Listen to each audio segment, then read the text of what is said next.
I'm Fred Binka, formerly of the Navrongo Health Research Center and formerly of the School of Public Health at the University of Ghana, the Vice Chancellor of the University of Health and Allied Sciences in Ho, Ghana. I'm James Tumwine from Uganda.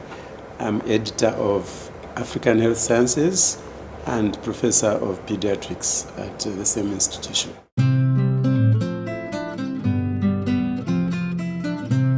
Those were very challenging times. We were based in northern Ghana in Navrongo, and just starting with the basic communication, our post office box, we got mail through Burkina Faso.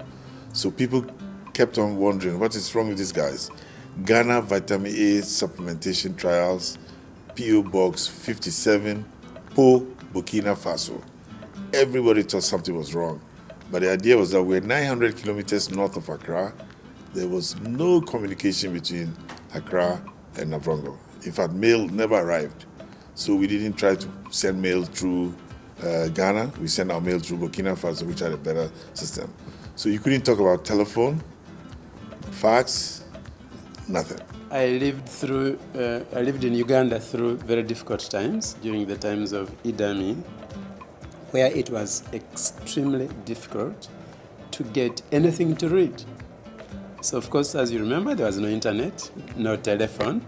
So if I wanted an article to read, which I have seen in those big Medline books, Index Medicus, which are now in the museum in our library, I would then have to write to a university in the States. Please kindly photocopy an article and send it to me in Uganda. So my letter will take 1 month, and they will photocopy the material and send it to me. So 2 months it will take me to get one article. So we started really fighting to be connected with the world, because you couldn't just continue to do research and be so isolated. And finally we landed on SatLife. That's a whole story. And that was magic. Somehow with SatLife, we got the first antenna, which was a long pole that allowed us to get mail 2 or 3 times in a day. And most often, you had to make the mails very short.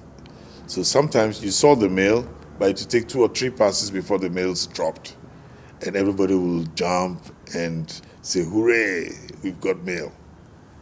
So we got to know the times, and we were looking into the sky always thinking that we'll see the satellite when it's passing, because the radio starts and then the links are made and the mails are uploaded and then they are downloaded. And that certainly was really great for us. But then we found that was not so good enough. So we pushed and pushed till we got the antenna that was revolving. So you could see the antenna revolve, and that was a real miracle for people in the Navrongo city. I mean, they would come there every time around 10 o'clock and see this thing moving by itself. So it connects with the satellite when it's just over the horizon, and then it flips and flips and flips and flips till it loses it over the other part of the horizon. And people are shouting, yeah, mail has dropped, mail has dropped. And that was efficient because we got more mail and we were able to upload much more mail. That was really the beginning.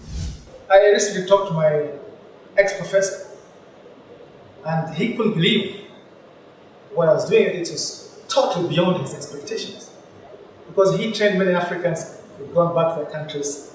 The good old traditional stories, mail gets lost, can't get a reprint, can't do this, can't do that.